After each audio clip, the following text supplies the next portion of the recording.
Je vous salue, peuple de Dieu, dans l'amour du Seigneur. Aujourd'hui est un jour consacré à l'Éternel, le Dieu vivant. Et si nous sommes là aujourd'hui, c'est pour sa gloire. C'est afin de lui rendre un culte qui lui soit agréable. C'est pour cela, mon frère, ma sœur, si tu viens dans la présence du Seigneur, il est essentiel que tu puisses laisser toute occupation, toute préoccupation de côté. Dépose ces choses aux pieds du Seigneur et que ton cœur, bien-aimé, soit totalement centré sur le Seigneur. Parce qu'il n'y a pas une chose par laquelle tu peux passer qui soit inconnue du Seigneur. C'est pour cela, bien-aimé, que nous vous disons que le Seigneur est juste. Le Seigneur connaît ta situation. Le Seigneur connaît ma situation. Mais nous ne devons pas abandonner et laisser les soucis de la vie prendre le pas sur ce que le Seigneur lui-même nous demande. Alors soyez bénis, bien-aimés, pour votre fidélité au Seigneur, dans le nom de Jésus. Nous avons vu les fois passées un thème qui portait sur les richesses terrestres. Et nous allons continuer en ce sens sur un thème qui porte sur le fait de comment obtenir les richesses éternelles. Alléluia. Parce que oui, bien-aimé, il y a une façon d'acquérir ces choses. Et toi et moi, on doit être au courant de cela. Et c'est ce que nous allons voir aujourd'hui. Comment faire pour acquérir des richesses célestes. Parce que malheureusement, bien-aimé, le Seigneur nous donne tout dans sa parole. Et le peuple, malgré l'instruction, malgré la connaissance qu'il reçoit, agit comme s'il n'avait pas reçu l'instruction. Et c'est pas normal, parce que le Seigneur regarde comment est-ce que tu utilises sa parole. Tu ne viens pas à l'église dans le but d'entendre un simple message pour rentrer chez toi et te dire « Ah, le message que le pasteur a prêché était bien. Le message que le pasteur a prêché était fort. Le pasteur, il prêche bien. » Bien-aimés, nous avons que faire de ces choses. Moi, ce qui m'intéresse par-dessus tout lorsque tu viens en ce lieu, c'est que tu puisses comprendre. C'est que tu puisses recevoir pour ensuite mettre ces choses en pratique dehors. Parce qu'écouter la parole, nous l'avons déjà dit à maintes et maintes reprises. Ça ne fait pas de toi un chrétien. Écouter la parole et dire « je connais ce passage de la Bible » ne fait pas de toi un chrétien. Tu seras reconnu, identifié comme étant un chrétien à partir du moment que ta vie sera trouvée conforme à la parole de Dieu. En d'autres termes, ce que tu lis dans la Bible, vis-le, mets-le en pratique. C'est ceux qui mettront la parole de Dieu en pratique qui seront justifiés, nous dit le Seigneur. Tu peux avoir toute la connaissance que tu veux de la Bible. Le Seigneur n'en a que faire de ces choses. Alléluia. Nous allons remettre ce temps, bien-aimé, entre les mains du Seigneur avant de rentrer dans le message. Éternel, Dieu Tout-Puissant, Dieu 3 fois Saint, en ce matin, Seigneur, c'est humblement que je m'approche de ton trône de grâce, te demandant pitié, Papa, pour mes fautes, mes offenses, mes transgressions devant ta face. Te demandant pitié, Seigneur, là où je n'ai pas été trouvé à la hauteur du standard de Christ. Te demander pardon, Seigneur, pour le sujet de honte que je suis devant ta face. Seigneur, qui suis-je, moi qui ne suis que poussière devant toi, pour que tu puisses m'accorder ta miséricorde? Qui suis-je, Seigneur? Père, en ce matin, aie pitié de moi. Aie pitié de nous, Seigneur. Nous reconnaissons notre état. Nous reconnaissons que nous avons besoin de toi, Seigneur. C'est pour cela qu'en ce matin, nous crions à toi. Aide-nous. Aide-nous, Seigneur. Aide-nous par la puissance de ton esprit. Et que nos cœurs ne soient pas trouvés endurcis. Que tout ce qui est de la chair soit crucifié devant ta face. Aide-nous à laisser paraître devant toi, Seigneur, cet homme, cette femme spirituelle à ta ressemblance. Parce que nous savons, Seigneur, qu'en agissant par la chair, que nous sommes incapables de te plaire. Alors, Seigneur, aide-nous au travers du voile déchiré à rentrer, Seigneur, en étant purifiés par le sang de Jésus de toute souillure et de toute iniquité. Je te demande pitié, Seigneur, pour toute abomination devant ta face, pour tout comportement qui n'est pas digne d'un enfant de Dieu. Oui, Seigneur, pardonne-nous d'affliger constamment ton cœur. Toi qui ne cesses jour et nuit de nous exhorter à la repentance. Seigneur, aie pitié de nous. Mon Dieu, ce matin, prends la conduite de ce culte. Et puisses-tu nous rendre attentifs, Seigneur, afin que nous puissions recevoir et comprendre ta parole. Et qu'elle puisse tomber dans un sol fertile, où elle portera du fruit pour la gloire de ton nom. Ne permets pas, Père, que ta parole vienne à nous et qu'elle reparte sans effet, mais qu'elle puisse toucher, qu'elle puisse bouleverser nos vies, Seigneur. Aide-nous en ce matin. Tu connais nos faiblesses. Alors, Seigneur, nous abandonnons tout entre tes mains, dans le puissant nom de Jésus. Amen. Alléluia. Nous savons qu'autrefois, lorsque nous étions ténèbres, la Bible dit que nous étions zélés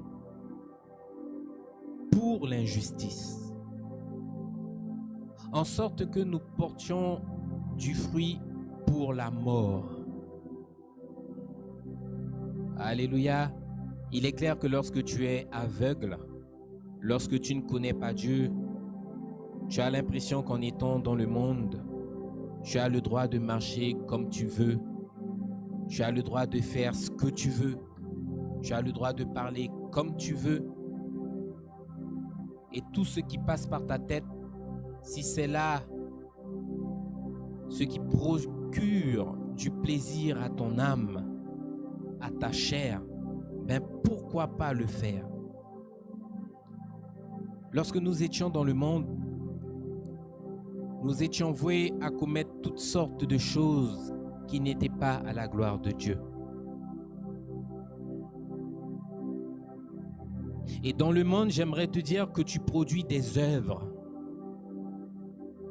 Des œuvres qui, lorsque tu arrives à Dieu, doivent cesser. Arrivé dans l'église du Seigneur, tu ne peux pas avoir le même comportement que tu avais dehors. Parce que lorsque tu viens dans l'église du Seigneur, lorsque tu viens dans la présence de Dieu, c'est pour pouvoir chercher quelque chose d'autre, quelque chose de meilleur. C'est abandonner des habitudes. C'est abandonner une façon de vivre pour pouvoir laisser le Seigneur par sa parole, par son esprit nous façonner afin que nous puissions apprendre à vivre selon la volonté de Dieu. Parce que j'aimerais te dire ce matin, bien-aimé, qu'il y a des trésors, il y a des richesses éternelles qui t'attendent là-haut dans les cieux. Mais si tu viens dans la présence du roi, appuyé sur la chair, est-ce que tu penses que tu pourras acquérir ces choses? La réponse est non. J'invite le peuple dans le livre de Galates.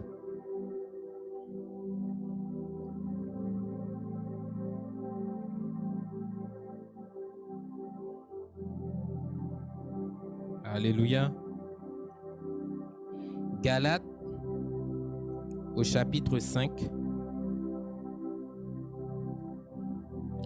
Nous allons prendre la lecture à partir du verset 19. Il est écrit: Or, les œuvres de la chair sont évidentes.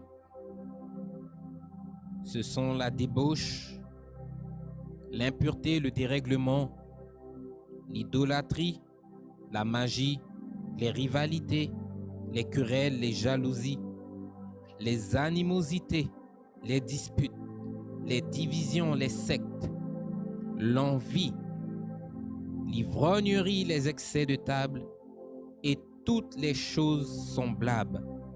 Je vous le dis d'avance.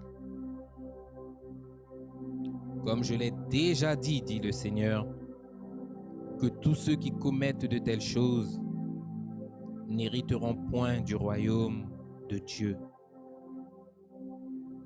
Nous voyons ici dans ce passage, Galates 5, du verset 19 au verset 21, le désir de la chair. Et pour beaucoup d'entre nous,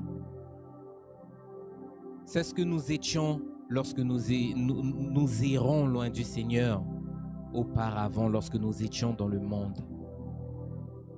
Des impies marchant selon leur propre convoitise. Des personnes marchant selon leur propre volonté. Des personnes marchant à l'encontre de la parole du Seigneur. Et la Bible nous dit que pour tous ceux et celles qui commettent de telles choses, elles n'hériteront pas le royaume de Dieu. En d'autres termes,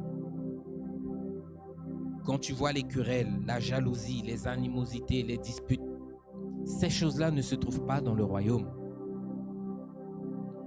Parce que la Bible nous dit que le royaume de Dieu, il est saint. Le royaume de Dieu est fait pour les justes. Et toutes ces choses-là, bien-aimés, qui ne sont que ténèbres, ne se retrouveront pas là-haut. C'est pour cela qu'il est nécessaire pour toi en tant que chrétien de renoncer à ces choses afin de rechercher ce qui est meilleur. Tu n'es pas destiné en tant qu'homme à te lever chaque matin et à mourir dans la même condition dans laquelle tu étais. Pourquoi? Parce qu'il y a un prix qui a été payé pour toi. Il y a une personne qui est sortie de son règne pour venir vers nous, pour nous donner aujourd'hui une possibilité meilleure que celle que nous avions aujourd'hui. C'est triste de voir quelqu'un naître dans ce monde pour ensuite mourir, être enterré sans avoir une perspective autre que celle de la terre. Aujourd'hui, le Seigneur nous appelle, bien-aimés, à regarder à ce qui est glorieux. Alléluia. La Bible nous dit quoi? Il y a des bénédictions sur la tête du juste. Levez vos yeux, regardez en haut. Il y a quelque chose de meilleur qui vous attend. Il faut savoir que lorsque tu marches par la chair, bien-aimé, ce sont des œuvres mortes que tu produis devant le Seigneur. En marchant par la chair, tu produis du fruit digne de la mort. Il y a un passage dans la Bible qui nous dit que autrefois dans le monde vous portez du fruit dont vous rougissez aujourd'hui. Cela veut dire quoi? Qu'aujourd'hui, étant éclairé par la parole de Dieu, tu fais cette analyse-là chaque jour de ta vie et tu vois ô combien tu étais dans le faux. Tu vois ô combien ta vie dans le monde était loin de ce que le Seigneur lui-même attendait de toi et de moi. Nous étions totalement déconnectés de ce que le Seigneur attendait de nous. Et aujourd'hui, lorsque nous reconsidérons nos voies, voyons les fruits dignes de mort que nous avons produits, bien-aimés. Nous avons honte devant le Seigneur. Nous avons honte. Oui, nous ne sommes pas fiers d'avoir été des personnes orgueilleuses devant Dieu, d'avoir été des assassins, d'avoir été des voleurs. Nous ne sommes pas fiers d'avoir à un moment donné de notre vie calomnié la vérité. Non, nous ne sommes pas fiers. Nous avons la honte de ces choses devant le Seigneur. Et c'est parce qu'aujourd'hui, il nous donne une possibilité autre que d'aller brûler en enfer. Que toi et moi, nous devons nous efforcer aujourd'hui de rentrer sur cette voie qui s'appelle la voie du changement, la voie de la transformation, la voie sainte. Alléluia. Lorsque nous lisons ce même passage au verset 17, il est écrit: car la chair a des désirs contraires à ceux de l'esprit, et l'esprit en a de contraires à ceux de la chair. Ils sont opposés à ceux de la chair. Ils sont opposés entre eux, afin que vous ne fassiez point ce que vous voudriez. Alléluia. Le Seigneur est clair ici dans ce passage.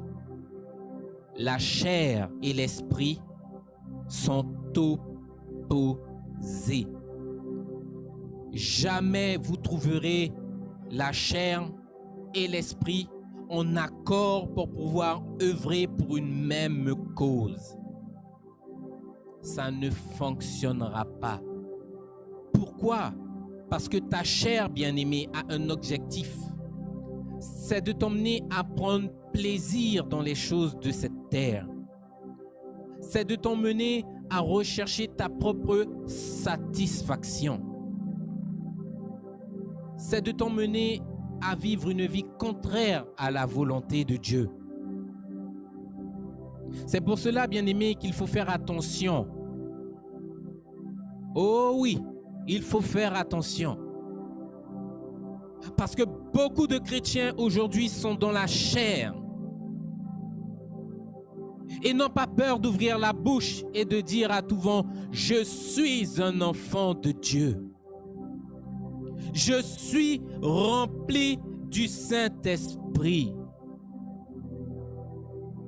Tu ne peux pas être un enfant de Dieu si tu continues à pratiquer le mensonge. Tu ne peux pas être rempli du Saint-Esprit et être dans l'immoralité sexuelle. Tu ne peux pas être enfant de Dieu et agir contre la volonté du Seigneur. Non, tu ne peux pas, ce n'est pas compatible. Tu ne peux pas dire que tu es un enfant de Dieu et être lié aux choses de cette terre.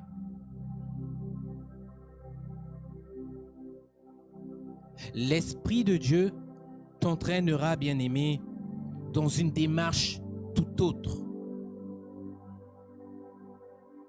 L'Esprit de Dieu te conduira à devenir une personne obéissante, une personne humble, une personne craignant Dieu, une personne qui vit dans le but de plaire à son Seigneur. Et si tu es un enfant de Dieu, que nous dit la Bible, ce n'est plus toi qui vis, en d'autres termes, ce n'est plus la chair qui prend le contrôle, mais c'est Christ en toi qui vit. Et si Christ vit en toi, le Seigneur fera en sorte, oh oui, à ce que tu vives ta vie de façon à regarder en haut, de façon à ce que tu regardes à lui. L'Esprit Saint te dira, lève tes yeux, oriente ton cœur vers le Seigneur et non pas sur les choses de ce monde. J'aimerais te dire, bien-aimé, que si tu es né de nouveau, si tu es passé par les eaux du baptême, en tant que chrétien né de nouveau, tu n'as plus à obéir à la volonté de la chair. Là où la chair te dira, allons voir les amis, allons boire, allons fumer avec eux. On prenait plaisir dans ces choses avant. Pour le Seigneur, tu te sépares? Non. Le chrétien aujourd'hui, malheureusement, veut venir au Seigneur, mais il reste attaché, connecté aux choses de ce monde. Et le Seigneur te dit séparation. Ne vous mettez pas sous un joug infidèle, nous dit la Bible. Un joug étranger. Être sous le joug étranger, c'est être contre le Seigneur. Alléluia. Marcher par la chair. Bien que tu sois chrétien, c'est marcher sur le chemin large. Le chemin où il n'y a aucune restriction. Le chemin où tu n'as pas besoin de perdre tes habitudes. Le Seigneur aujourd'hui veut que tu puisses vivre une vie disciplinée. Alléluia. Et quand on dit discipliné, on ne dit pas discipliné selon la volonté de l'homme, c'est discipliné selon la volonté de Dieu. C'est pour cela que le chrétien lui-même, lorsqu'il vient à Dieu, il comprend qu'il a un ennemi. Et lorsque je dis un ennemi, je ne parle pas de Satan. Je parle de toi-même. Je parle de ta chair. Je parle de ta propre volonté. Tu dois apprendre à mourir à toi-même. Tu dois apprendre à mourir au péché. Tu dois apprendre à renoncer aux choses attrayantes de ce monde. Parce que les choses du monde sont là pour pouvoir t'attirer. Et oh, combien elles sont nombreuses. Il y a de l'attraction dans le monde et tu dois garder ton cœur de ces choses. Parce que si tu ne gardes pas ton cœur, il est impossible que tu sois un enfant de Dieu. Alléluia. J'invite le peuple rapidement dans le livre de Luc. Luc au chapitre 9.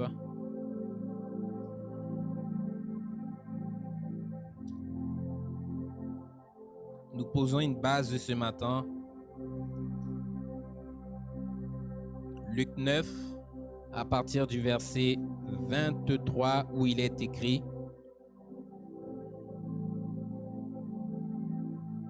Puis il dit à tous, si quelqu'un veut venir après moi, qu'il renonce à lui-même, qu'il se charge de sa croix chaque jour et qu'il me suive. Alléluia. Vous avez ici le prix pour pouvoir suivre le Seigneur. Et ce qui est formidable dans ce passage, c'est qu'il n'est pas écrit que celui qui veut me suivre, qu'il prenne sa croix quand il le voudra. Non, bien-aimé. Mais la Bible appuie bien sur le fait que tu devras prendre ta croix, que tu devras te charger de ta croix chaque jour de ta vie. La croix, bien-aimé, elle a un poids. Pour tous ceux et celles qui veulent porter une croix légère, une croix sans souffrance. Bien-aimé, la croix, elle a un poids. Et la croix, elle a un message. Tu dois crucifier ta chair à la croix. Tu dois crucifier ta volonté à la croix. Tu dois crucifier tout ce qui est du vieil homme à la croix. Parce que si tu ne fais pas ces choses, bien-aimé,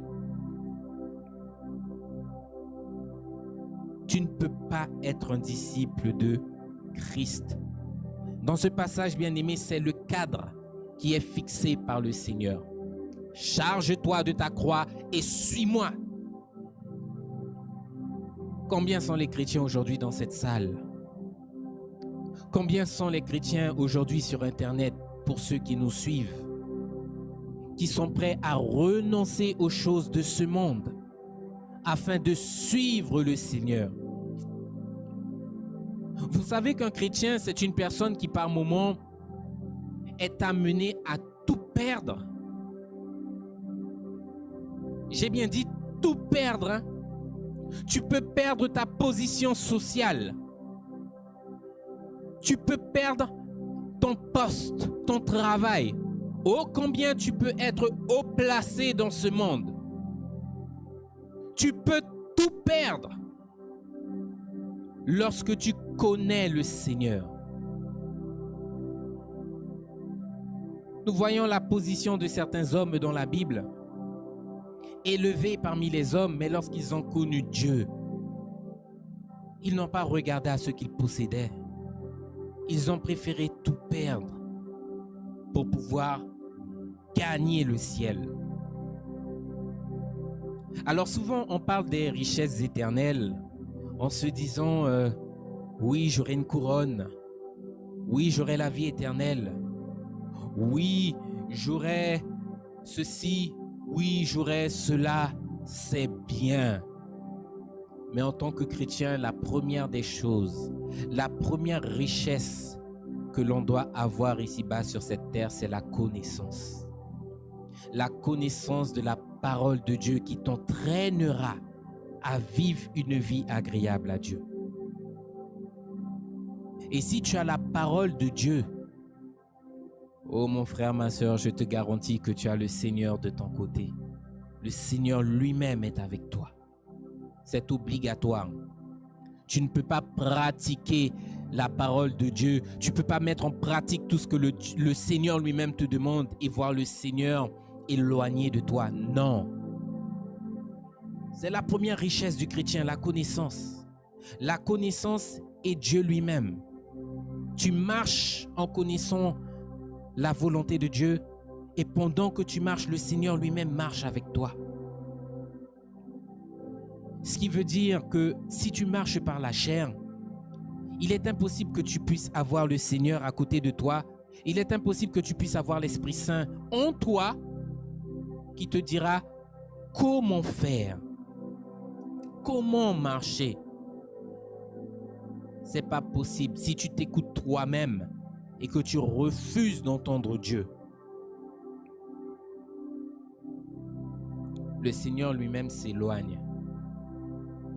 Et malheureusement, c'est ce qui arrive à bon nombre de chrétiens aujourd'hui. Ils ont oublié qu'un jour, ils ont pris cette résolution.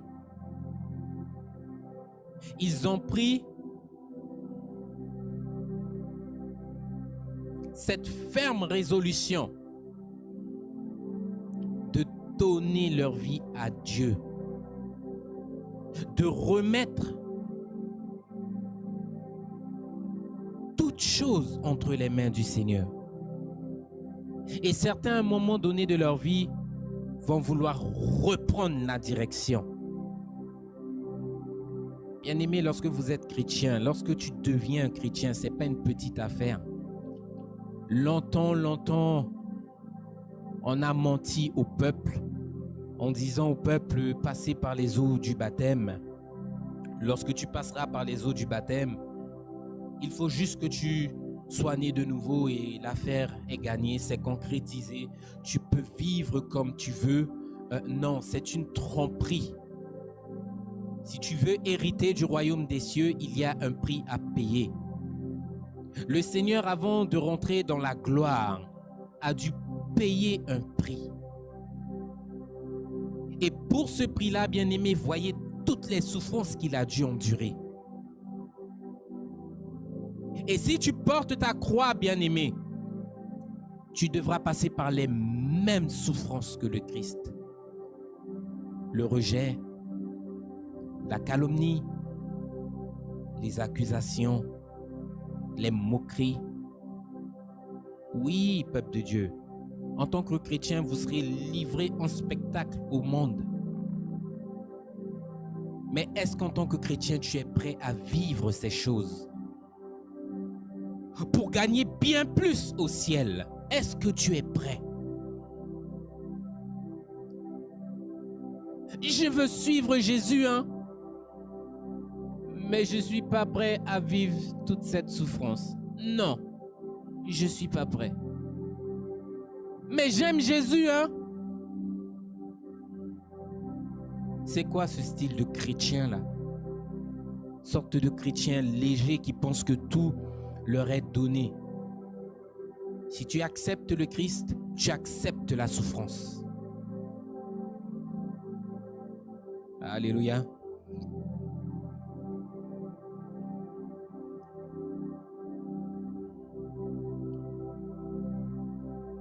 Je vous invite dans le livre d'Éphésiens. Rapidement, bien-aimé, Éphésiens 2:10.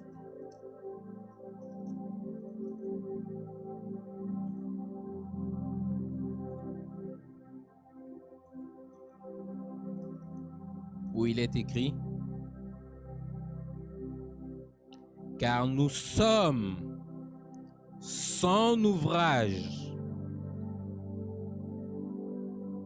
ayant été créés en Jésus-Christ pour de bonnes œuvres que Dieu a préparées d'avance afin que nous les pratiquions. Cela veut dire quoi? Qu'avant que le monde ne soit créé, le Seigneur te connaissait déjà. Peu importe qui tu es, le Seigneur te connaissait déjà. Et pour toi, il a tracé un chemin du début de ta vie jusqu'à la fin de ta vie. Et sur ce chemin qu'il a tracé pour toi, il a placé des choses sur ce chemin afin que tu puisses les accomplir pour sa gloire en tant qu'enfant de Dieu. Je dis bien pour sa gloire en tant qu'enfant de Dieu. Pourquoi? Parce que vous voyez aujourd'hui, nombreuses sont les personnes riches qui font toutes sortes d'œuvres. Je suis riche, oui. J'ai ouvert un orphelinat pour des enfants dans le besoin. Je suis riche, j'ai telle chose, j'ai telle chose et je fais ceci. Les hommes, en tant qu'être humain, nous sommes capables de faire certaines bonnes choses dans le monde. Vous avez des personnes qui aujourd'hui ont cette dévotion-là de se soucier, bien aimé, de leur prochain. Mais j'aimerais te dire que si ce n'est pas fait dans le Seigneur, c'est une œuvre morte. C'est une œuvre qui n'aura pas son poids et qui n'aura pas une valeur réelle aux yeux de Dieu. Parce que c'est en Jésus-Christ. Vous avez été créés en Christ pour pouvoir pratiquer de bonnes œuvres. C'est pour cela que nous ne cessons de dire au peuple, bien-aimé, considérez que vous n'êtes pas né par hasard sur cette terre. Si tu es là aujourd'hui, c'est parce qu'il y a quelqu'un qui l'a voulu. C'est pas ton père, c'est pas ta mère. Il y a quelqu'un qui l'a voulu. Et cette personne-là, en t'envoyant dans le monde, a déjà plus que pourvu pour toi. Elle a tracé le chemin pour que tu puisses revenir à elle.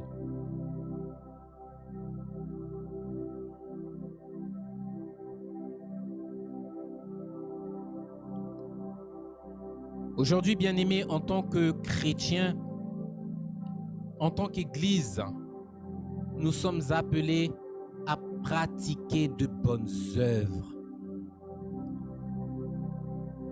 Alors, bien-aimé, quelle est ta conduite aujourd'hui devant le trône du Seigneur? Parce que beaucoup veulent hériter du royaume, mais sont quasi morts devant la face de Dieu. Beaucoup veulent hériter du royaume et sont constamment assis à la même place dans l'église.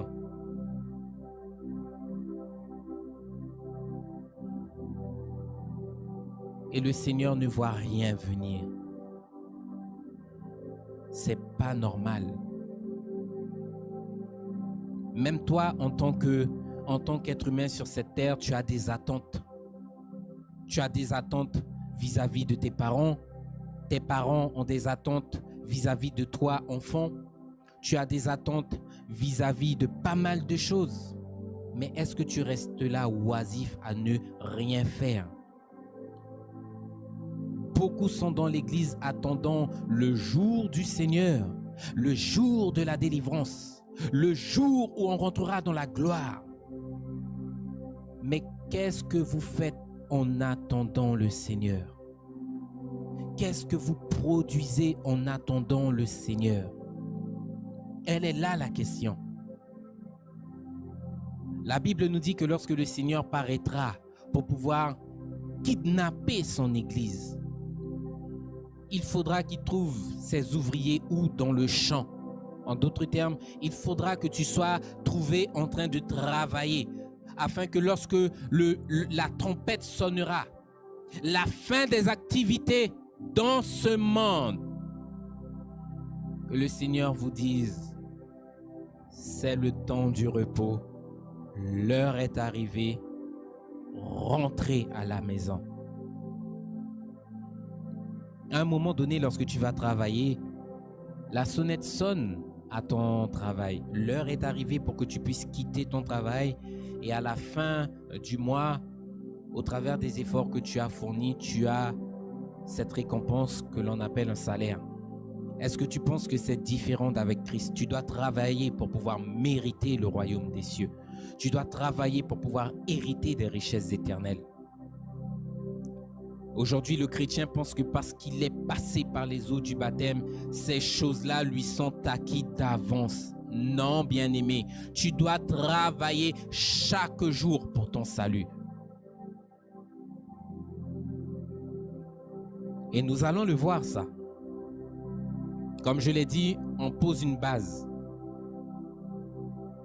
On va rester ce matin dans des choses, on va dire le b.a.-ba de la vie chrétienne. Le b.a.-ba, la base de la vie chrétienne.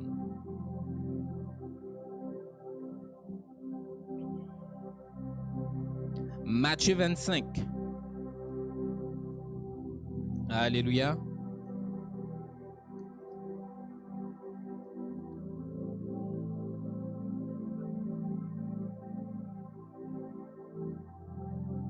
Matthieu 25 à partir du verset 31. Ce passage s'intitule « Le jugement des nations ». Alléluia. Nous allons lire une petite portion à partir du verset 31. Il est écrit « Lorsque le Fils de l'homme viendra dans sa gloire, avec tous les anges, il s'assiera sur le trône de sa gloire. Toutes les nations seront assemblées devant lui. Il séparera les uns d'avec les autres, comme le berger sépare les brebis d'avec les boucs. Et il mettra les brebis à sa droite et les boucs à sa gauche. Alors le roi dira à ceux qui seront à sa droite, « Venez, vous qui êtes bénis de mon Père, prenez possession du royaume qui était préparé pour vous avant même la fondation du monde. » Verset 35.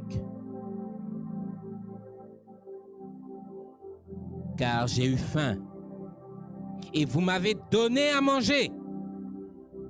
J'ai eu soif et vous m'avez donné à boire. J'étais étranger et vous m'avez recueilli. J'étais nu et vous m'avez vêtu. J'étais malade et vous m'avez rendu visite. J'étais en prison et vous êtes venus vers moi. Les justes répondront au Seigneur, « Seigneur, quand avons-nous vu avoir faim, avoir soif, et t'avons-nous donné à boire ou à manger? Quand avons-nous vu étranger et t'avons-nous recueilli, ou nu et t'avons-nous vêtu? Quand avons-nous vu malade ou en prison et nous sommes allés vers toi? » Et le roi leur répondra, « Je vous le dis en vérité, toutes les fois que vous avez fait ces choses à l'un de ces plus petits de mes frères, c'est à moi que vous les avez faites. » On va s'arrêter ici.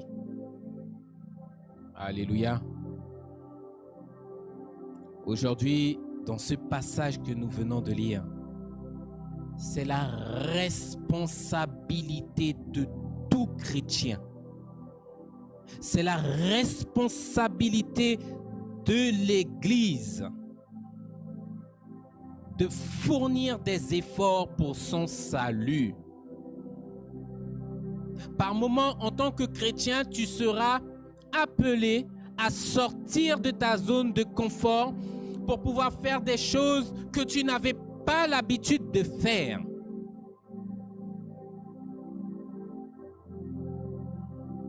C'est l'appel de l'Église d'aller et de prendre soin de ceux qui sont dans le besoin.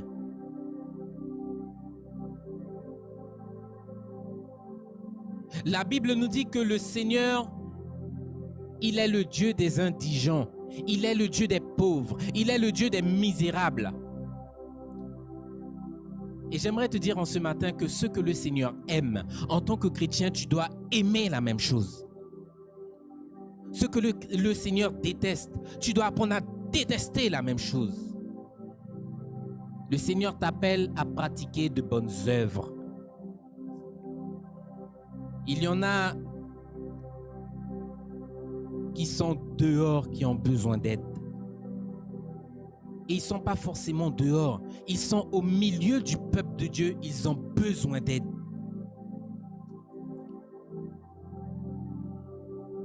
Et malheureusement, le schéma que nous voyons sous nos yeux, c'est quoi? Je sors du monde. J'arrive dans l'église. Je reçois l'instruction. Je prends cette décision de me faire baptiser. Je continue dans l'église. Je reçois l'instruction. Les années passent, et continuent de passer. On est toujours assis à la même place dans l'église et on ne porte aucun fruit. Le peuple devient gras spirituellement.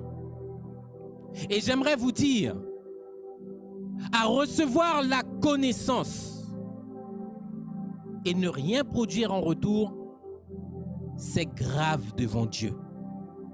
C'est très grave.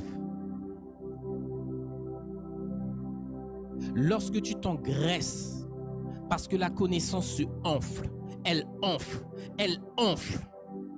et que tu ne produis pas, il y a danger.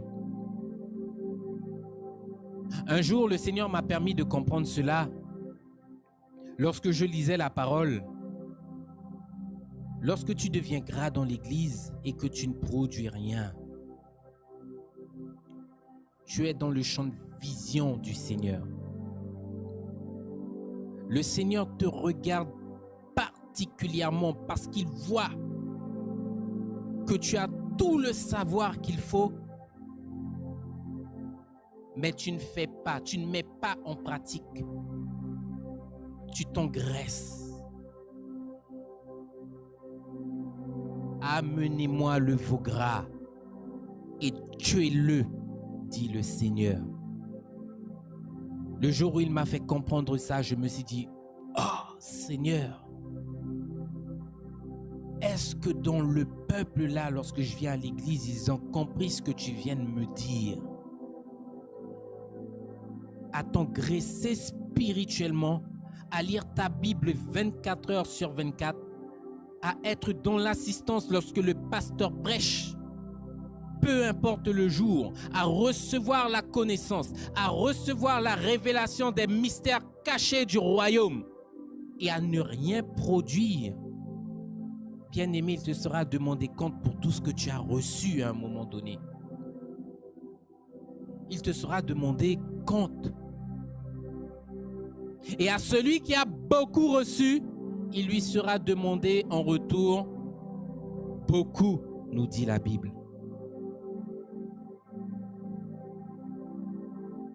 Si tu reçois la connaissance, c'est pour pouvoir la donner. Si tu reçois l'instruction, c'est pour pouvoir la donner. Lorsque tu vas à l'école pour pouvoir recevoir l'instruction, pour pouvoir demain matin choisir une activité professionnelle, c'est toujours dans le but de transmettre. Je vois ça avec le travail de mon épouse. Lorsqu'elle va sur son lieu de travail, c'est pour pouvoir transmettre tout le savoir qu'elle a acquis. C'est pas pour garder pour toi, hein. Tu dois transmettre ça à la génération qui arrive. Et en tant que chrétiens, nous sommes là pour pouvoir transmettre les valeurs de Dieu. Tu n'es pas là dans l'église pour pouvoir recevoir et garder ce savoir-là sans rien faire. Non, mon frère, ma soeur. C'est le schéma aujourd'hui. Je viens à l'église, je m'assois et je rentre chez moi. Je ne fais rien du tout. Ah, le message, il était bon. Nous avons bien mangé aujourd'hui. Et ensuite, tu produis quoi avec? N'oubliez pas que toute branche morte, le Seigneur dit qu'il coupera les branches mortes qui ne portent aucun fruit. En tant que chrétien, tu as un appel. En tant que chrétien, le Seigneur t'appelle. Et c'est ce que nous disons souvent au peuple. Au milieu du peuple de Dieu, il y a des pasteurs. Au milieu du peuple de Dieu, il y a des évangélistes. Au milieu du peuple de Dieu, il y a des docteurs. Il y a un potentiel dans la maison de Dieu. Et malheureusement, ce potentiel-là est enterré. Pourquoi? Parce que les gens ne se bougent pas. Vous laissez mourir l'appel. Vous laissez mourir les dons.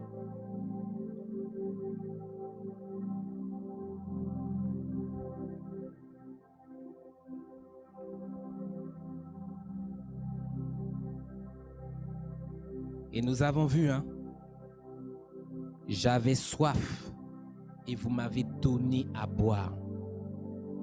J'avais faim et vous m'avez donné à manger. J'étais nu et vous m'avez couvert. J'étais étranger et vous m'avez visité. J'étais en prison et peu importe ce que j'ai fait en prison, vous êtes quand même venu vers moi. Oh, chaque fois que vous avez fait ça, c'est à moi que vous l'avez fait. Vous avez su prendre soin, c'est ce que le Seigneur est en train de nous dire à ce moment-là. Vous avez su prendre soin de moi lorsque j'étais en difficulté. Vous ne m'avez pas rejeté. Alléluia. Et j'aimerais te dire que ce ne sont pas les occasions qui manquent en tant que chrétien de faire de bonnes œuvres. Ce ne sont pas les occasions qui manquent en tant que chrétien de pratiquer de bonnes œuvres. Tu sors dehors, il y a de quoi faire, il y a du travail, parce que le champ, il est immense. Mais comme je vous ai dit ce matin, on reste dans le b.a.-ba, on reste dans la base. Les occasions ne manquent pas. J'invite le peuple dans le livre de Deutéronome. Deutéronome au chapitre 15. Alléluia. Nous allons prendre la lecture à partir du verset 13. Deutéronome 15, pardonnez-moi, à partir du verset 11. Verset 11, il est écrit: il y aura toujours des pauvres dans le pays. Il y aura toujours des pauvres dans le pays. C'est pourquoi je te donne ce commandement. Tu ouvriras ta main à ton frère, aux pauvres et à l'indigent dans ton pays. Alléluia. Le Seigneur nous appelle à nous aimer les uns les autres. Et dans son amour, le Seigneur nous dit quoi? Aime ton prochain comme toi-même. Et ton prochain, bien-aimé, c'est pas uniquement celui que tu appelles mon frère, ma sœur dans l'église. Nous ne cessons de répéter ces choses-là au peuple. Ton prochain, bien-aimé, c'est également celui qui vit dehors, qui ne connaît pas Dieu. Celui qui est en prison, c'est celui qui a faim, c'est celui qui a soif, c'est celui qui est étranger au milieu de la nation. Oui, bien-aimé, ton prochain ne se limite pas uniquement au cercle de l'Église.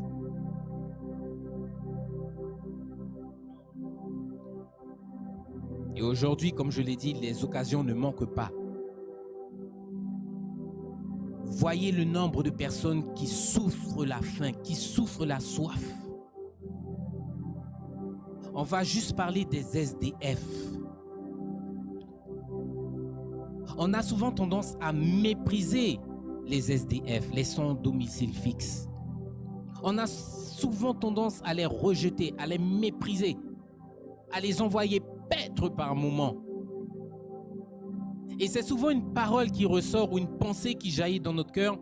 De toute façon, s'il est dans cette condition, c'est parce qu'il a été touché à de la drogue. Je ne l'ai pas envoyé toucher de la drogue. Écoute, moi, je fais ce qu'il faut pour pouvoir m'en sortir chaque jour.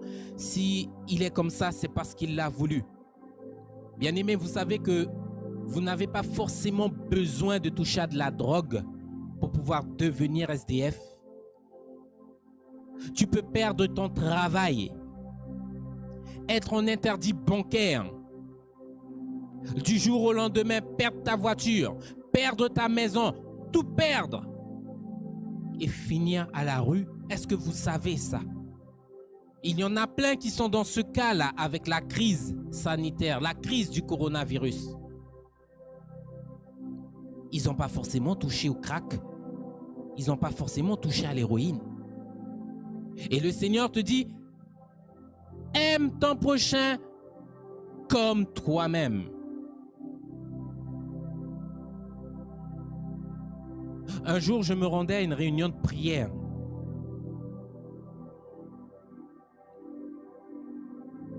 Et alors qu'il faisait nuit, je me suis dit, non, Seigneur, chaque fois que je vais à cette réunion de prière, lorsque je sors de ce lieu, les commerces sont fermés. Donc avant d'y aller, je vais m'arrêter à un commerce et je vais m'acheter quelque chose pour pouvoir manger plus tard. Je m'arrête, je sors de ma voiture, je rentre dans le commerce, je suis interpellé par une personne. Excusez-moi, bonsoir. Oui, bonsoir. Monsieur, je suis un sans domicile fixe. Je dors dans la rue et je n'ai pas de quoi manger. Est-ce que vous pouvez... Lorsqu'il a commencé cette phrase, je l'ai stoppé tout de suite. Je lui ai dit, écoute, si tu m'interpelles pour que je puisse te payer à manger, je veux bien te donner à manger. Par contre, si tu m'interpelles pour que je puisse te payer de l'alcool, tu n'auras rien du tout. Il m'a dit, monsieur, je ne veux pas d'alcool. Je veux juste à manger. Et je lui ai dit, attends, patiente. Je suis rentré, j'ai fait ma course. Et en rentrant, il y a une femme qui faisait ses courses à l'intérieur du magasin qui arrive en caisse. Elle tourne sa tête, elle me voit discuter avec le monsieur avant de rentrer dans le commerce. Et quand j'arrive à la hauteur de cette femme, elle me regarde et elle me dit, mais il est toujours là en train de demander quelque chose, lui. Il a qu'à aller travailler. J'ai regardé cette personne-là, j'ai pas tenu compte de ce qu'elle a dit. J'ai pris mes affaires et j'arrive en caisse. C'était un achat rapide. Donc j'arrive en caisse derrière la femme en question. Le monsieur devant l'entrée du magasin me regarde et me dit, monsieur, ne m'oubliez pas. Je lui dis, je suis sur le point de passer en caisse. Rentre dans le magasin et prends ce que tu veux à manger. Il rentre dans le magasin, il va prendre un coca. Il va dans un autre rayon et il prend une grande barre de 4 quarts. Il vient, il se met à côté de moi, la caissière me regarde.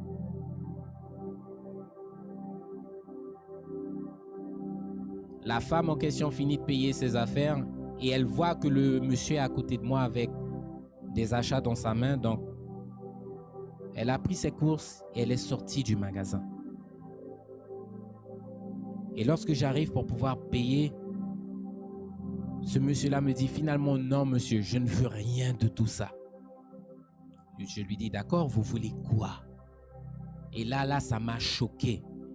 Oh, peuple de Dieu, vous pouvez être avec des personnes par moment qui sont capables de vous surprendre. Moi, le jour où cette personne m'a dit ça, je n'ai pas compris sur le coup. Elle m'a dit, monsieur, je ne veux rien de tout ça. Je ne veux pas de coca, je ne veux pas de gâteau, je ne veux pas de sandwich, je ne veux pas de pain. Parce que vous allez me payer ça là, je vais manger et demain je serai encore dans la même situation où je vais devoir me battre pour pouvoir trouver de quoi boire, trouver de quoi manger. Je vais déposer toutes ces choses, monsieur. Il n'y a pas de souci, mais tu vas prendre quoi si tu ne veux pas à boire et à manger? Je veux juste que vous puissiez me payer un paquet de sucre de 2 kilos, monsieur. Je dis, mais tu vas faire quoi avec un paquet de sucre? Il ne m'a pas répondu tout de suite. Il a été déposer les courses. Je suis en train de patienter en caisse. Il revient avec son sachet de sucre de 2 kilos. Il le pose à côté de mes courses. Et là, il me dit, vous savez, comme je vous ai dit, je suis un SDF. Mais je sais que si ce soir, je trouve de l'eau, je mets du sucre à l'intérieur de l'eau, ça me fait un petit sirop pour pouvoir tenir toute la journée.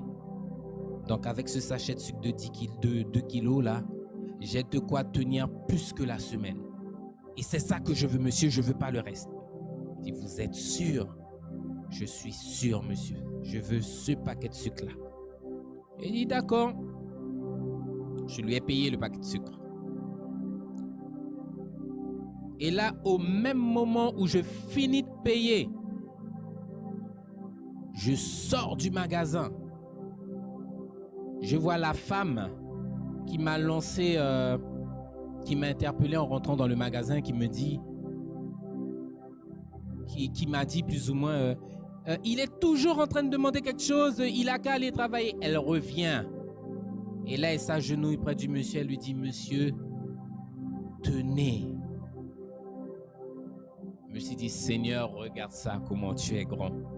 Il a été déposé le coca. Et par mon action, cette femme-là qui a méprisé cette personne-là, tu lui fais maintenant venir pour aller payer à cette personne ce qu'elle a été déposée. Je me suis dit, waouh, Seigneur, tu es bon, tu es grand. Peu importe la résistance du cœur qui se trouve en face de toi, si le Seigneur veut utiliser cette personne-là pour bénir quelqu'un, il le fera. Alléluia. Et quand j'ai vu ça, je suis parti de là et j'ai été en cellule de prière avec une joie dans mon cœur en me disant, merci Seigneur. C'est toi qui nous donnes les moyens. C'est pas moi qui gagne l'argent, c'est toi qui me donnes le salaire à la fin du mois. Et si ça me permet d'aider quelqu'un dans le besoin, ben Seigneur, pourquoi pas? Alléluia. Si demain matin tu es dans une difficulté, et ça c'est le désir de tout homme, de pouvoir trouver quelqu'un demain matin qui sera capable de comprendre ta situation et de t'aider. Nous sommes tous humains, nous avons tous les mêmes attentes. Mais malheureusement, il y en a qui sont dans l'église, qui connaissent les difficultés des uns des autres. Et alors qu'eux-mêmes sont prospères, ils ferment leurs entrailles à leurs frères. Rappelez-vous, nous sommes dans le béaba, dans la base. Aime ton prochain comme toi-même. Aide ton prochain. Si tu as, aide. Celui qui sait faire le bien, nous dit la Bible, et qui ne le fait pas, commet un péché. C'est clair. Alors pourquoi lorsque dehors vous voyez de quoi investir pour votre éternité, vous passez outre? Passer outre, c'est pas être chrétien, bien-aimé. Il y a du monde qui a besoin de vous dehors. Tu peux payer à manger une personne et prendre ce temps-là pour pouvoir lui parler de Dieu. Par moments, c'est ce qu'on fait. La personne nous montre qu'elle n'est pas intéressée. J'ai quand même à ton égard commis une bonne action devant le Seigneur. Je t'ai donné de quoi manger. Tu n'as pas voulu du Seigneur, c'est autre chose. Mais j'ai fait ma part. Et tous autant que chrétiens, tous autant que nous sommes, le Seigneur nous appelle à agir de la sorte. Lorsque vous voyez les apôtres revêtus de l'Esprit, habités, remplis de l'Esprit Saint, sortir pour la première fois de la chambre haute, la Bible nous dit quoi? Que Pierre a été au temple. Il y avait une personne, un boiteux assis à la porte du temple. Est-ce que Pierre est passé et a méprisé cette personne-là? Non. La Bible dit que Pierre a pris un moment et Pierre a parlé avec cette personne-là. Pierre l'a béni. Et cette personne-là a retrouvé l'usage de ses jambes. Vous avez bon nombre de choses qui vous permettent d'investir pour votre éternité. Les choses ne manquent pas. Et pourtant, nous voyons dans l'Église, les uns les autres sont durs. Le cœur est dur. La main est dure. On ne veut pas donner. Chaque fois que tu investis quelque part, n'oublie pas, le bien que tu feras, c'est au Seigneur que tu le fais. Et j'aimerais te dire que chaque fois que tu fais du bien à ton prochain, oh bien-aimé, ô combien le Seigneur lui-même regarde et prend plaisir à ça. Et c'est une récompense qui te sera donnée là-haut. La Bible dit, parce que vous m'avez donné à manger, parce que vous m'avez donné à boire, parce que vous m'avez vêtu, parce que vous m'avez accueilli, parce que vous m'avez visité, prenez possession du royaume qui a été préparé pour vous avant la fondation du monde. Ils ont reçu une récompense, le royaume. Mais bien aimé, j'aimerais te dire qu'il y a bien plus que le royaume qui t'attend en haut. C'est le temps, c'est le moment en tant que chrétien d'investir pour votre éternité, bien aimé.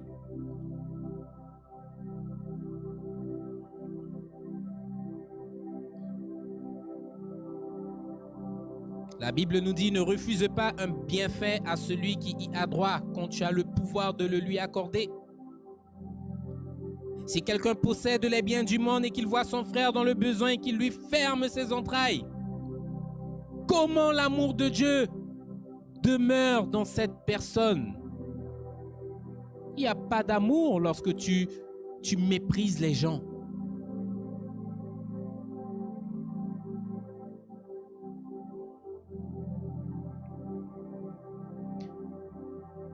Jacques au chapitre 2.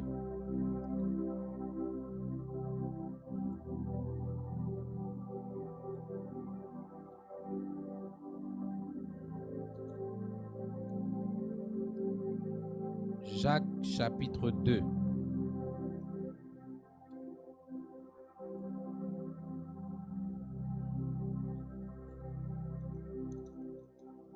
Il est écrit à partir du verset 14.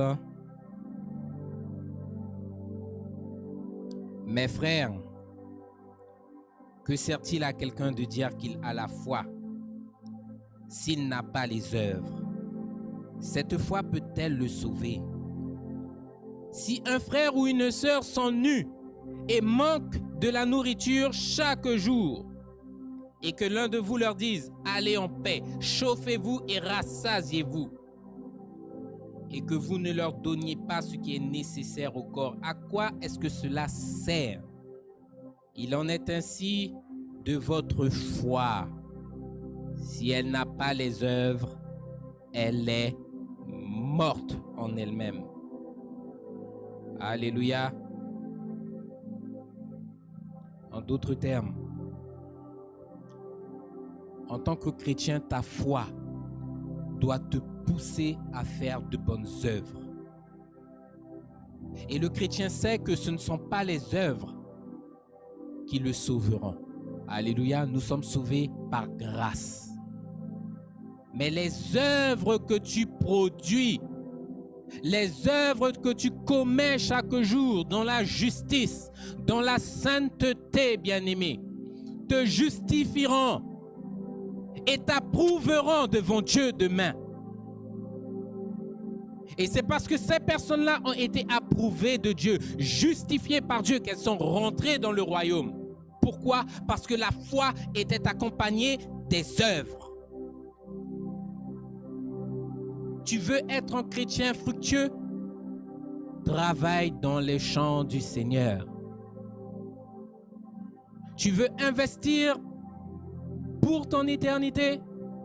Travaille dans le champ du Seigneur. Ne sois pas oisif. Ne sois pas paresseux. Parce que tu n'auras rien si tu es trouvé dans cette catégorie. Ayez, bien-aimés, cette foi alimentée, accompagnée des œuvres. Alléluia, nous allons rapidement dans le livre de Matthieu. Nous allons voir un exemple. Nous l'avons vu les fois passées, mais il faut que nous puissions le reprendre afin que le peuple puisse comprendre. Et n'oubliez pas, il y aura toujours des pauvres dans le pays. Donc ce ne sont pas les bonnes actions qui manquent. Vous avez de quoi. Matthieu 19, à partir du verset 16. Le jeune homme riche. Et voici un homme s'approcha de Jésus et lui dit, « Maître, que dois-je faire de bon pour avoir la vie éternelle ?» Il lui répondit, « Pourquoi m'interroges-tu sur ce qui est bon? Un seul est bon. Si tu veux entrer dans la vie, observe les commandements de Dieu. » Lesquels, dit-il? Jésus lui répondit, « Tu ne tueras point, tu ne commettras point d'adultère, tu ne déroberas point, tu ne diras point de faux témoignages, honore ton père et ta mère, et tu aimeras ton prochain comme toi-même. » Le jeune homme lui répondit, « Seigneur, j'ai observé toutes ces choses, que me manque-t-il encore? » Là, vous voyez le Seigneur lui répondre, hein, si tu veux être parfait, alléluia, va vends ce que tu possèdes, donne-le aux pauvres et tu auras un trésor dans le ciel. Puis viens et suis-moi. Après avoir entendu ces paroles, le jeune homme s'en alla tout triste, car il avait de grands biens. Jésus dit à ses disciples, je vous le dis en vérité, un riche rentrera difficilement dans le royaume. Alléluia. Ce passage-là, bien-aimé, vous décrit tout ce que je vous ai dit auparavant.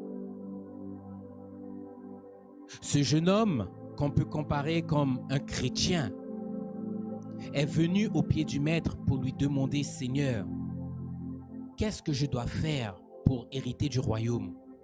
Le Seigneur lui dit, pratiquez la parole de Dieu. Tu aimeras ton prochain comme toi-même, tu ne commettras point d'adultère, tu ne feras pas, tu ne fais... Et là, il répond au Seigneur, mais Seigneur, j'ai observé toutes ces choses. En d'autres termes, il a reçu l'instruction, il a reçu la connaissance et il vivait déjà ces choses. C'était un chrétien qui connaissait la loi. Mais là, le Seigneur l'entraîne dans une dimension plus haute. Si tu veux être parfait,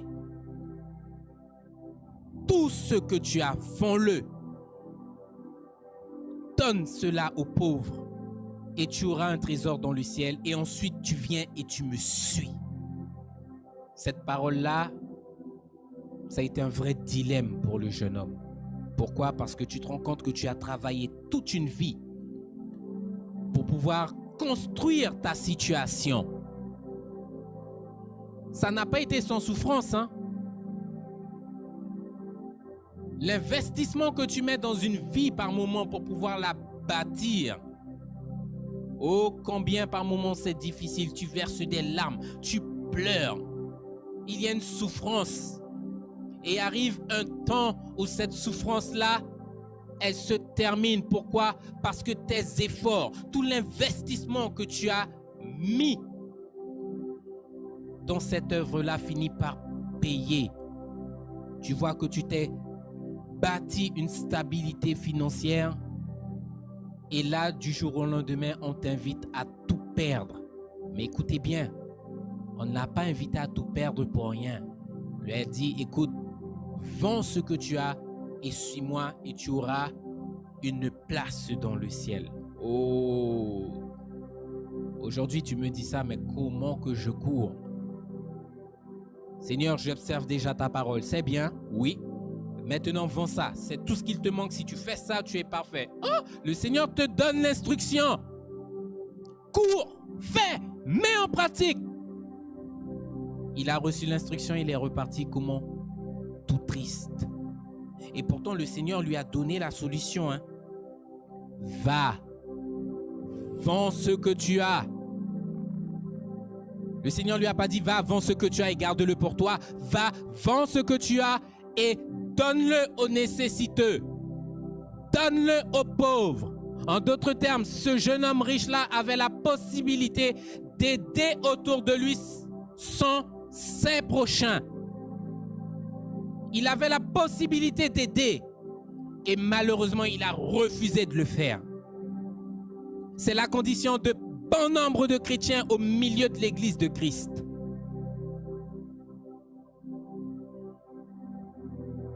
Quand vous regardez les gens aller à l'église, qu'ils soient chrétiens, qu'ils soient catholiques, qu'ils soient témoins de Jéhovah, qu'ils soient adventistes, qu'ils soient pentecôtistes, vous verrez que le comportement est le même. Un mépris pour les SDF. Je n'ai pas le temps, je n'ai pas d'argent sur moi. Mais bien aimé, c'est une œuvre qui est placée là sur ton chemin pour t'aider à gagner le ciel. Ne refuse pas d'investir. Qui sait, peut-être qu'en donnant à manger à cette personne-là, peut-être qu'en lui parlant de Dieu, tu risques peut-être de faire cette personne venir au Seigneur. Tu ne sais pas.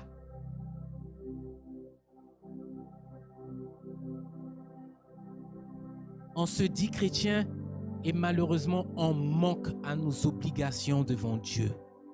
Oh, comment que c'est triste. Luc 22.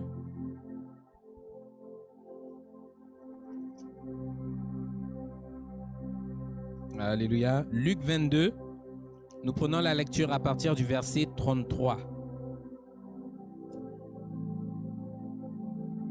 Il est écrit verset 33. Non, pardonnez-moi. Luc 12, 33. Pas 22. Luc 12. Luc 12, 33. Recommandation qui nous est donnée, vendez ce que vous possédez et donnez-le en aumône.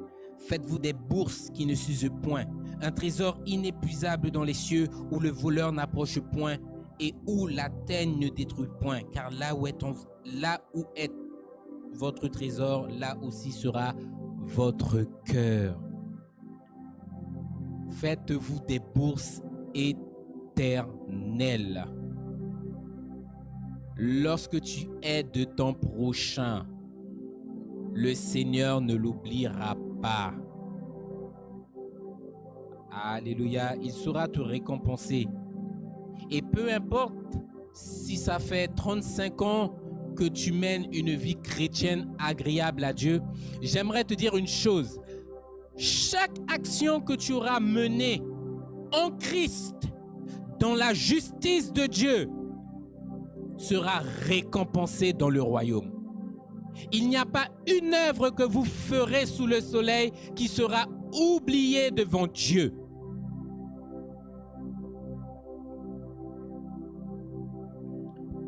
Philippiens 3.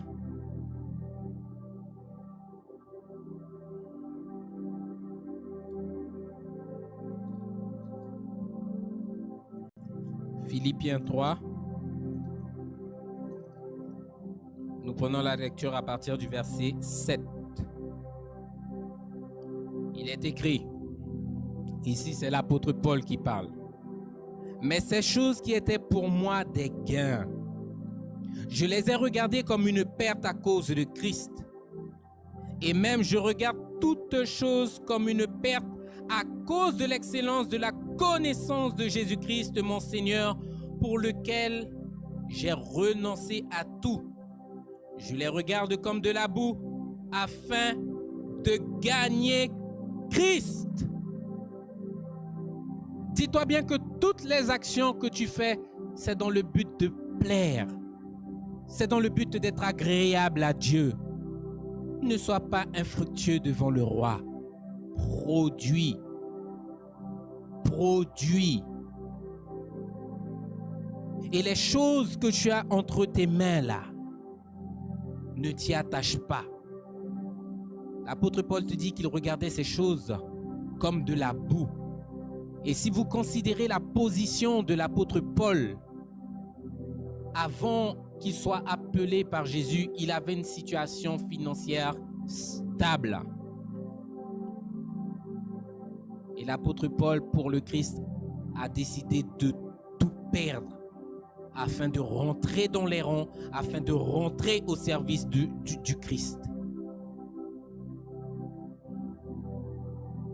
Mais ces choses qui étaient pour moi des gains, je les ai regardées comme une perte. Utilise les choses qui sont mises devant toi pour pouvoir gagner des richesses éternelles. Utilise ces choses pour pouvoir investir dans ton éternité.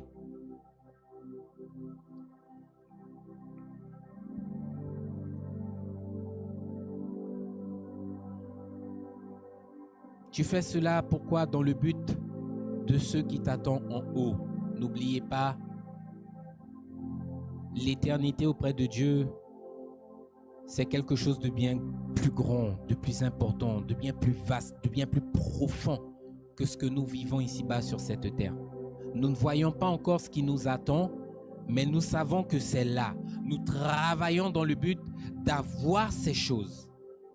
Et j'aimerais te dire que si le Seigneur te promet une maison, si le Seigneur te promet une couronne, si le Seigneur te promet la vie éternelle, si le Seigneur te promet toutes ces choses, vous pensez que le Seigneur ne tiendra pas parole, bien-aimé? Non, la Bible l'appelle fidèle. Il est juste et véritable. Et tout ce qu'il déclare, bien-aimé, ces choses-là s'accompliront en leur temps. Aujourd'hui, c'est le temps de la souffrance, c'est le temps d'investir, c'est le temps de sortir dehors. Tu ne peux pas dire que tu es un chrétien et tu n'aimes pas ton prochain à côté de toi. C'est pas possible. C'est la base. Aimons-nous les uns les autres. Aidons-nous les uns les autres. Soutenons-nous les uns les autres. Supportons-nous les uns les autres. C'est pas facile de cohabiter les uns avec les autres. Mais bien aimé, lorsqu'il y a une difficulté, on est là. Je vois souvent dans l'église, ça c'est quelque chose qu'on nous a enseigné ici. Quand tu es dans ta famille, avec ton père, avec ta mère, avec ton frère, avec ta sœur, vous avez cette relation, cette intimité qui fait que lorsque tu vois ton frère dans une difficulté, elle peut être financière, elle peut être tout autre. Tu es ému de compassion, tu viens parce qu'il y a ce lien entre nous. Tu viens, tu supportes. Tu viens, tu exhortes. Tu viens, tu encourages. Pour pouvoir montrer à ton frère, à ta sœur que dans la difficulté qu'il rencontre là, à ton enfant, qu'il n'est pas seul. Vous pensez que dans l'église, c'est différent? Bonjour mon frère, bonjour ma sœur. Et pourtant, on s'appelle frère et sœur. Tu connais la difficulté du frère. Tu connais la difficulté de la sœur. Tu as la possibilité de venir en aide et tu ne fais rien. On appelle ça comment? On appelle ça de l'hypocrisie. Bonjour mon frère, bonjour ma sœur. Ton problème, je ne veux pas l'entendre. Ça ne me concerne pas. Mais je te dis quand même bonjour mon frère. Comment peux-tu appeler cette personne-là frère? Comment peux-tu appeler cette personne-là sœur? Et tu connais la difficulté qu'elle traverse. Pourquoi est-ce que tu fermes ton cœur? Tu fermes tes entrailles au point de ne pas aider? Est-ce que le chrétien a oublié que tout ce qu'il fait, il le fait sous le regard de Dieu? Donner sans reproche. Donnez, peuple de Dieu, sans attendre en retour. Parce que même si on ne vous donne pas en retour, même si vous ne voyez pas la chose vous être rendue, bien-aimé, ne regardez pas ça parce que le rémunérateur, c'est moi, dit le Seigneur. Je viendrai et je vous récompenserai en personne. Parce que le bien que vous lui faites, le bien que vous la faites, c'est à moi que vous le faites.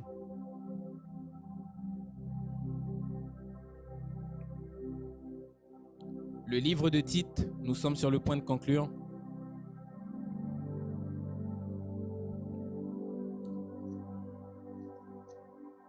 Le livre de Tite au chapitre 2.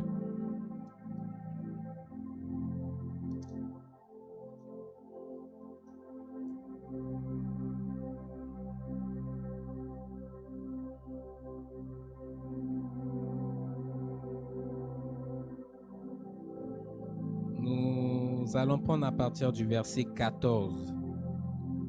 Il est écrit, « Il s'est donné lui-même pour nous, afin de nous racheter de toutes nos iniquités et de se faire un peuple qui lui appartienne, purifié par lui et zélé pour les bonnes œuvres. » Alléluia. En recevant la grâce de Dieu dans ta vie, bien-aimé, tu es appelé à accomplir des bonnes œuvres. C'est pas négociable, ça. C'est la base de la chrétienté. Tu es appelé à produire de bonnes œuvres. Ici, on a juste touché le fait de s'aider les uns les autres. Mais il n'y a pas que ça dans la chrétienté. Il y a bien plus. La Bible dit quoi?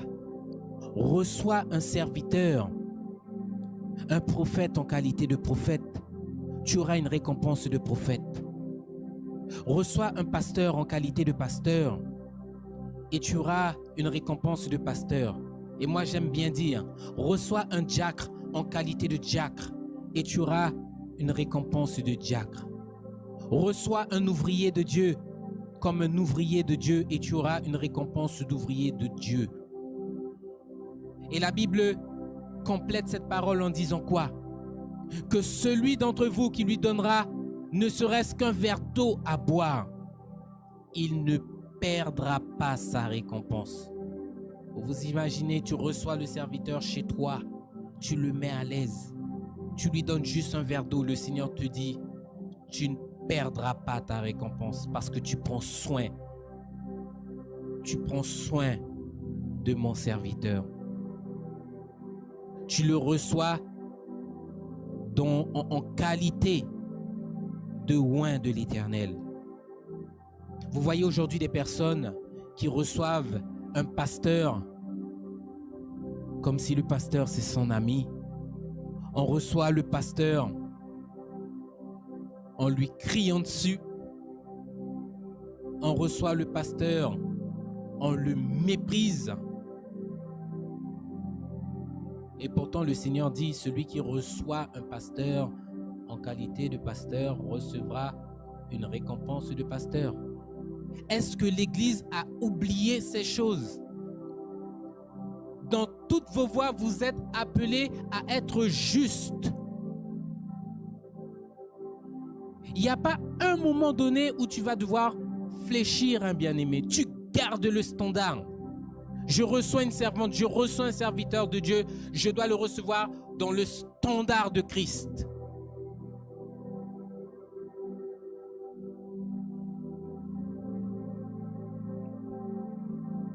Nous allons terminer sur 3 passages que nous allons voir successivement, bien-aimés. 1 Corinthiens, à partir du chapitre 15.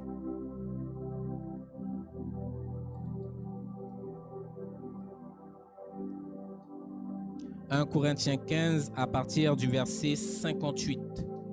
Il est écrit, « Ainsi, mes frères bien-aimés, soyez fermes, inébranlables, travaillant de mieux en mieux à l'œuvre du Seigneur, sachant que votre travail ne sera pas vain dans le Seigneur. » Galates 6.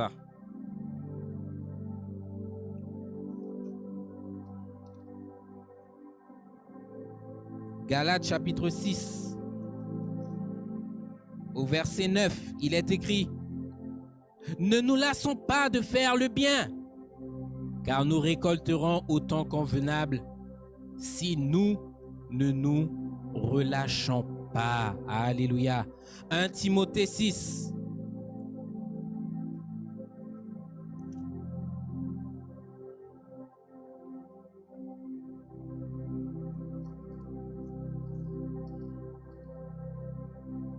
1 Timothée 6.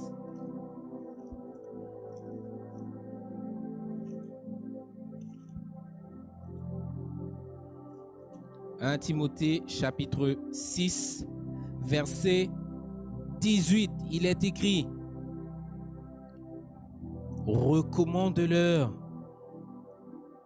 de faire du bien,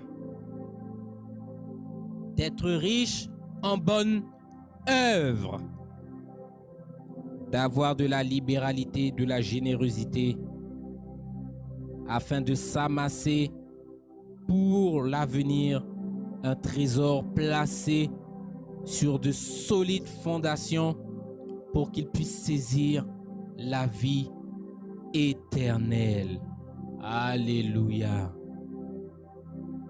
Le Seigneur t'exhorte en ce matin, bien-aimé, peu importe ta condition, riche, pauvre, peu importe ce que tu as à ta disposition pour faire l'œuvre du Seigneur, le Seigneur t'appelle à faire du bien autour de toi. Alléluia. Et n'oubliez pas ce que nous vous avons dit tout à l'heure. Tout ce que vous ferez, tout ce que vous produirez devant la face du roi aura une juste récompense. Tu veux gagner la vie éternelle, travaille pour arriver à cela. Gagner l'éternité, gagner les richesses éternelles ne se fait pas en venant à l'église et en criant haut et fort sur tous les toits, je suis chrétien. Tu dois travailler pour ton éternité. Tu dois travailler pour pouvoir avoir ta richesse dans le royaume. Et j'aimerais te dire que tous autant que nous sommes, bien que nous travaillons pour le même intérêt, nous serons tous récompensés différemment. Oh oui. Et nous allons voir ces choses par la suite. Alléluia. J'invite le peuple de Dieu à se mettre debout. Et pour ceux qui veulent recevoir le Seigneur, je vous invite, peuple de Dieu, à faire cette prière au nom de Jésus. Éternel Dieu Tout-Puissant, Dieu 3 fois Saint, j'ai entendu, Seigneur, j'ai reçu l'instruction en ce matin. Et je te demande pardon, Seigneur, pour mes péchés. Pardon, Seigneur, pour toutes ces choses qui ont pris place dans mon cœur. Pour toutes ces choses que j'ai mis en priorité sur le trône de mon cœur. Je te demande pardon, Jésus, là où j'ai refusé d'utiliser les choses de cette terre pour aider mon prochain. Là où j'ai refusé, Seigneur, d'aider celui qui est dans le besoin. Je te demande pardon, Seigneur, pour m'être accroché à ces choses. Pardon, Seigneur, pour mon avarice. Pardon, Seigneur, parce qu'aujourd'hui, tu me montres la voie et le chemin à suivre. Je me repens, Seigneur, pour mes péchés devant ta face. Je me repens, Seigneur, pour ma conduite devant ta face. Seigneur, en ce matin, lave-moi par ton sang précieux. Purifie-moi de toute iniquité. Et aide-moi, Seigneur, à te redonner cette place de choix dans ma vie. Que tu puisses me guider afin que je puisse apprendre, Seigneur, à vivre la véritable parole de Dieu, l'évangile de la croix et du sang, cet évangile de souffrance. Seigneur, c'est cet évangile-là que je veux. Parce que tu nous as tracé le chemin. Et malgré la souffrance, tu nous demandes de persévérer.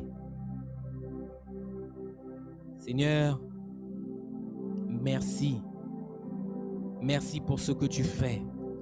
et pour ce que tu feras encore et encore, dans le puissant nom de Jésus.